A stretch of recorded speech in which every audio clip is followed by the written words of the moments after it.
Hello বন্ধুরা, নমস্কার। কেমন আছেন সবাই? আশা করি তোমরা খুব ভালো আছো। একটা সম্পূর্ণ নিরামিষ রান্নার রেসিপি তোমাদের সাথে শেয়ার করলাম। দেখো, নিরামিষ মাছ রান্না। দেখতে পুরো অবিকল মাছের মতন দেখতে, কিন্তু মাছ না। এই নিরামিষ দিনে অনেক অনেক বাচ্চারা আছে যারা মাছ না খেলে মন ভরে না, খাবার পাতে বসে না। তাদের জন্য এইভাবে বাড়িতে নিরামিষ দিনে মাছ বানিয়ে রান্না করে খাওয়াবে, সবাই খেতে চলে আসবে। আমি এখানে দুটি উপকরণ দিয়ে মাছটা বানিয়েছি, সোয়াবিন আর বাঁধাকপি। তোমরা এখানে চাইলে শুধু বাঁধাকপি দিয়েও হয়, আর এমনি বাঁধাকপি দিয়েও হয়, আবার সোয়াবিন দিয়েও হয় মাছটা। আমি দুটো একসাথে মিক্স করে বানিয়েছি। পুরো ভিডিওটা দেখার অনুরোধ থাকলো তোমাদের কাছে। অবশ্যই তোমাদের ভালো লাগবে রেসিপিটা। তোমরা দেখতেই পাচ্ছ, প্রথমে আমি এখানে 50-এর থেকে একটু বেশি সোয়াবিন নিয়েছি, দিয়ে জলে ভিজিয়ে রেখে দিয়েছি। আর এখানে বাঁধাকপি নিয়েছি তো অল্প করে, তার সাথে একটা আলু কেটে নিয়েছি। একদম ঝুরি ঝুরি করে বাঁধাকপিটা করে কাটবে। দিয়ে বাঁধাকপিটাও ভালো করে ধুয়ে পরিষ্কার করে কড়াইতে সেদ্ধ করতে বসিয়ে দেব। খানিকক্ষণ সেদ্ধ করতে হবে নুন হলুদটা দিয়ে। আমি নুন হলুদটা দিয়ে সেদ্ধ করতে ওইদিকে বসিয়ে দেব। আর এদিকে দেখো আবার চলে এলাম, সোয়াবিনটা দেখো ততক্ষণে বেশ ভালোভাবে ভিজিয়ে গেছে। দিয়ে ভালো করে 2-3 বার হাত দিয়ে এরকমই চটকে চটকে জলটা বের করিয়ে নেবে। দিয়ে একদম শুকনো শুকনো করে নিগড়িয়ে নেবে, দিয়ে একটা ঝুড়ির মধ্যে রেখে দেবে। সবগুলো ভালোভাবে জল বেরিয়ে যাওয়ার পর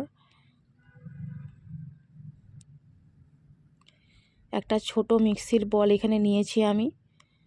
ওই ছোট মিক্সির বলে সব সোয়াবিনগুলো দিয়ে দেব। দিয়ে তাতে কিছুটা অল্প পরিমাণ জল দিয়ে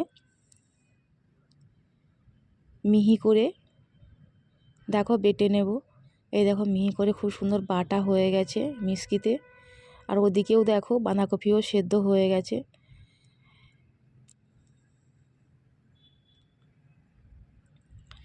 বাঁধাকপিটাও আমি ঝুড়ির মধ্যে ঢেলে নেব।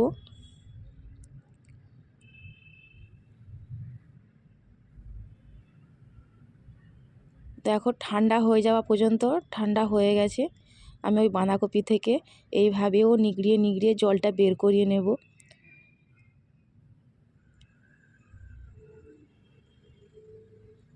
খুব ভালো খেতে লাগে, দুর্দান্ত খেতে নিরামিষ দিনে মাছ রান্না।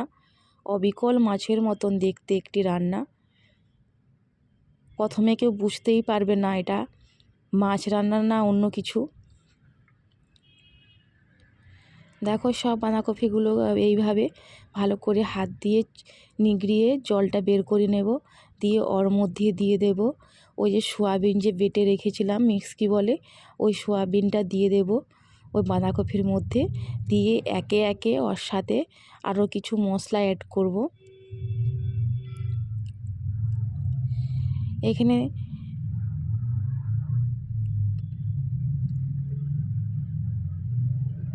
দু চামচের মতন ময়দা আর 3 চামচের মতন বেসন, আর পরিমাণ মতো নুন, লঙ্কার গুঁড়ো, হলুদ গুঁড়ো আর জিরের গুঁড়ো। ব্যাস, ওই সামান্য কটা উপকরণ দিয়ে ভালো করে হাত দিয়ে চটকিয়ে মেখে নেব।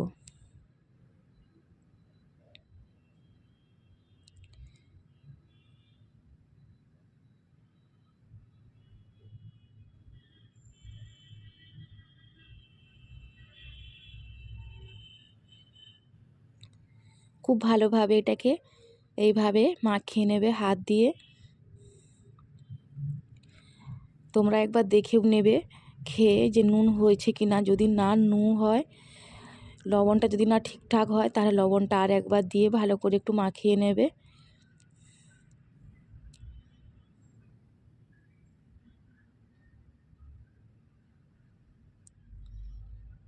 দেখো আমার একটু অল্প লবণ লাগবে, তাই একটু লবণ দিয়ে দিলাম।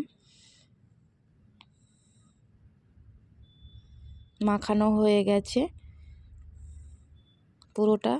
একবার আমি দেখে নিচ্ছি ঠিকঠাক করে হয়েছে কিনা। এইভাবে ব্যাটারটা তৈরি হবে, বা একটু শক্তও করতে পারো, কিন্তু এরকমই করলেও যথেষ্ট ঠিক আছে, কোনো অসুবিধা নেই। দিয়ে একটা বড় থালা নেবে, দিয়ে থালার মধ্যে খানিকটা একটু তেল দিয়ে, আমার তেলটা একটু বেশি নেওয়া হয়েছিল, তোমরা একটু অল্প করে তেলটা নেবে, দিয়ে থালার মধ্যে দিয়ে হাতের দু চাটুতে এইভাবে একটু নিয়ে নেবে। দিয়ে দেওয়ার পর দেখো আমি যেভাবে করছি এইভাবে মাছের শেপটা দিয়ে দেবে। দিয়ে প্রথমে হাতে দুটো গোল লম্বাটে শেপ করে থালার মধ্যে রেখে এইভাবে আঙুল দিয়ে একটু মাঝখান থেকে মাছ বরাবর একটু হাত দিয়ে চেপে নেবে। দেখো এইভাবে একটু ফুটো করে নেবে। দেখো অবিকল পুরো মাছের মতন দেখতে হয়ে গেছে।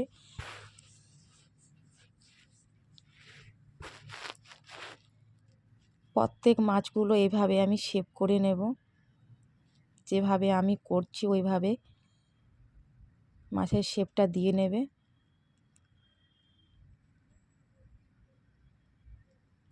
তোমরা যদি প্রথম থেকে যদি না করতে চাও, তাহলে যখন তেল গরম হবে কড়াইতে, যখন ভাজতে যাবে তখন এইভাবে হাত দিয়ে করলেও হবে। আমি প্রথম থেকে বানিয়ে নিয়েছিলাম দিতে সুবিধা হবে বলে। যখন এটা তুলবে একটু খুন্তির সাইড দিয়ে তুলে নেবে, কোনো অসুবিধা হবে না, তোলা হয়ে যাবে। দেখো আমার মোটামুটি 10টার মতন মাছের পিস হয়েছিল। দেখো কতটা দেখতে সুন্দর লাগছে, পুরো অরিজিনাল মাছের মতন দেখতে লাগছে, মাছের পেটির গাদা পিসগুলোর মতন দেখতে লাগছে। আর দেখো এটা একদম ডুবো তেলে না, একদম যেরকমই মাছ ভাজা হয় সেরকমই তেলে ভাজতে হবে।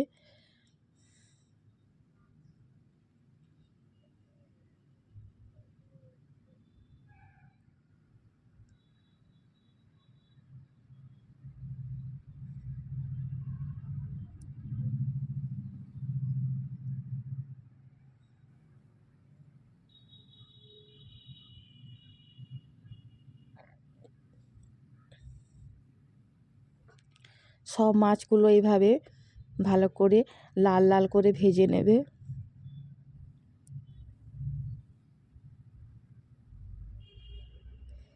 তোমরা এটা রুটির সাথেও খেতে পারো বা ভাতের সাথেও খেতে পারো, কারণ যেহেতু এটা নিরামিষ, তোমরা উপোসের দিনে বা বাড়িতে যদি কোনো নিরামিষ থাকে সেই দিনেও তোমরা এটা রান্না করে খেতে পারো।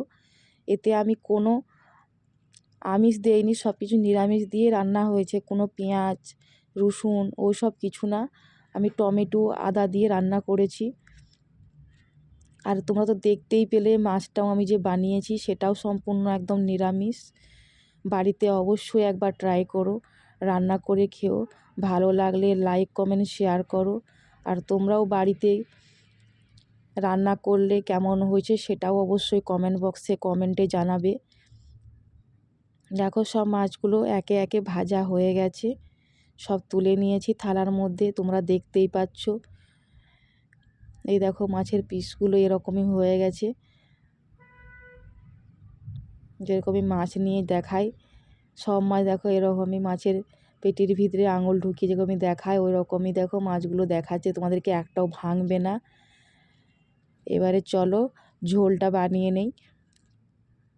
প্রথমে তেল গরম হয়ে যাবার পর একটু চিনি নিয়েছি, চিনিটা লাল হয়ে এলে ওর মধ্যে দিলাম গোটা জিরে, তেজপাতা, একটু গোটা গরম মশলা থাকলে ভালো হতো, আমার হাতের কাছে ছিল না, দিতে ভুলে গেছি, তাই শুধু আদা ঘষা দিয়ে দিয়েছি, জিরের উপরে আদা ঘষা দিয়ে টমেটোটা দিয়েছি।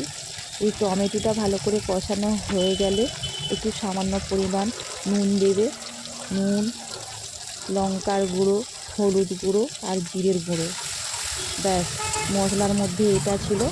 আর যেহেতু এখানে নিরামিষ হচ্ছে তাই একটু আমি সামান্য টক দই দিয়েছিলাম, 2 চামচের মতন এখানে আমি টক দই দিয়েছি। ফেটিয়ে দিলেও ভালো হতো, আমি ফ্যাটাইনি ডাইরেক্ট দিয়ে দিয়েছি টক দইটা, দিয়ে ভালো করে এইভাবে খুন্তি দিয়ে নেড়ে চেড়ে ভালো করে মশলাটা কষিয়ে নেব। দেখো কত সুন্দর মশলা থেকে তেল ছেড়ে দিয়েছে।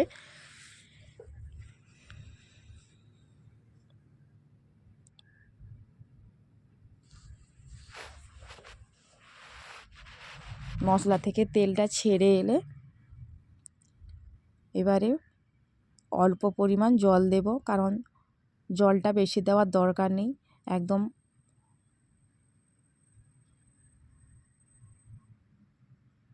ঝোলের থেকে সামান্য পরিমাণে একটু জল কম থাকবে।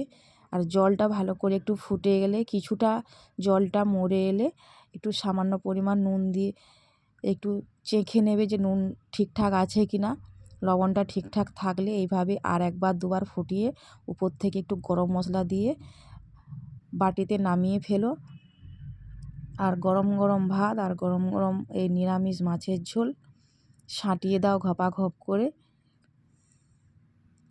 খেলে অবশ্যই একটু বুঝতে পারবে এটা মাছ খাচ্ছ না অন্য কিছু খাচ্ছ, কিন্তু মাছের মতন অতটা স্বাদ পাবে না। কিন্তু হ্যাঁ, খেলে ভালো লাগবে। ভালো লাগলে লাইক কমেন্ট শেয়ার করো। ভালো থেকো, সুস্থ থেকো। দেখা হবে পরের রেসিপিতে। টাটা।